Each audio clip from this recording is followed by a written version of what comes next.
It's your lady on the go, lady in the know, Miss Info.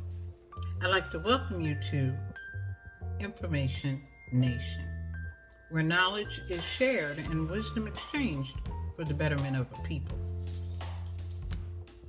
Let's get started.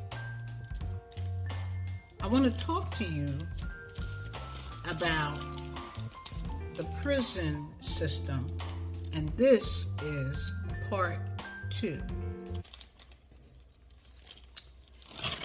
Yesterday, I think I told you that 1.9 million people are incarcerated in various facilities across the United States.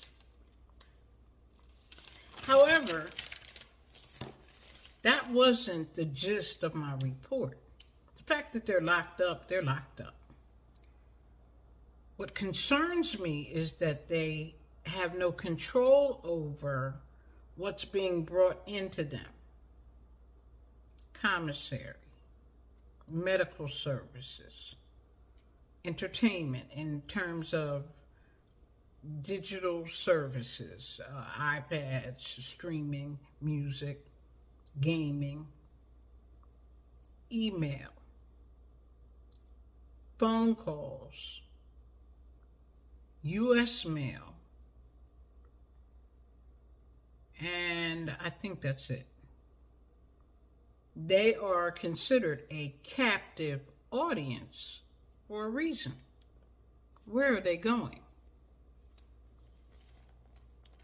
I told you yesterday I would tell you a story about the mail, the U.S. mail that goes to inmates. Everybody has a SBI number. It is the Bureau of Investigations. I used to work for the police department, local police department, so, but it escapes me now what that means, and I can look it up, but anyway, it's a number, an identifier used to identify prisoners. If you have an SBI number for somebody, you can find them anywhere. There's a prison locator service online. If you have that number, you can find anybody. So I was writing a letter to a local jail. I don't know if I was writing, I used to be on the prison letter writing program or ministry with my church. And I don't know if that's when we were writing or I was writing to one of my children. However, I wrote the letter like on a Monday, put it in the mail, again, local. I could have walked it really over to the prison, but I put it in the mail, SBI number, the whole 9. That letter traveled from Wilmington, Delaware to Arizona, where they have a clearing house. At least they did. I will check it again. They have a clearing house where they go through the mail. After they have secured it or whatever they do with it, then they send it back. Does that make sense? When I mentioned it to my son or whoever, my nephew or whoever it was that was locked up, they said, oh yeah, that's what they do. That's how they do it. It keeps things safe. People were putting, pills or illegal substances, razor blades. Why don't you just check it at the jail? It came there. We're spending money to send it all the way to Arizona somewhere and to get it back.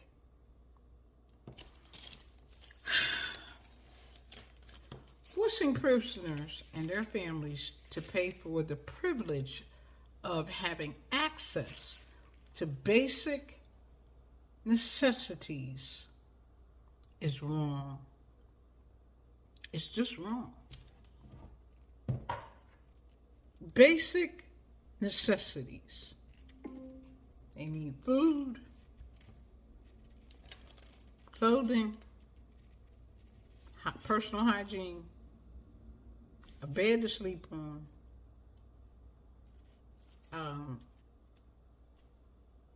maybe some pajamas. I don't know. I said clothing.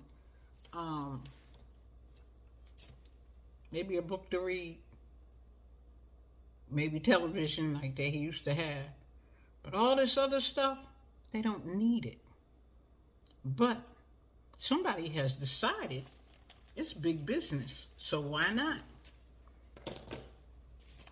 You're not going to prison to be entertained. That's not what the purpose is. But by the same token, you shouldn't be there spending hundreds of dollars a month to get by, to talk to your loved ones, to send an email, to send mail. That's not right. Actual statistics and hard data is hard to find, particularly when it comes to digital services. They are more profitable and growing. That's gaming, streaming services for music, movies, that kind of stuff. And I think to be able to access social media, I mean, some people in prison are on there more than the outsiders. So anyway, who's managing this? Who is watching the watcher? Now, the report that I mentioned yesterday, it's still the one on policy.org that was written in May of 2018. I know it was a while ago. However, it is still relevant. The numbers are probably gone up. Oh, I know they've gone up. But I couldn't get one later with a later date. However, when we go back to talk about the Minnesota article that I spoke about yesterday, it's very relevant. It was February of this year. So,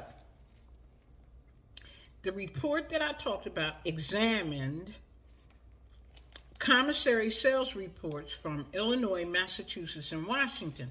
Those states were chosen for ease of obtaining data. The other states were a lot harder to get data together. This report found more money was spent than they had previously thought.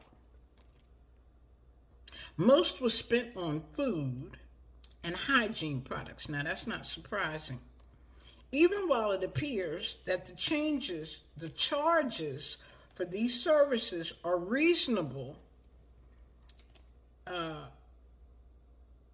by the free market standards, the new digital services far exceed prices in the free market. So let me say that again so you know what I'm trying to tell you. Charges for these services were reasonable by the free market standard, what you would have paid out on the street. But the digital services, this new service, far exceed prices in the free market. You're paying a lot more. And guess what? You don't have a choice. It's the only game in town. It's a monopoly, which is my understanding is illegal. In Illinois and Massachusetts, the average person spent $1,000 annually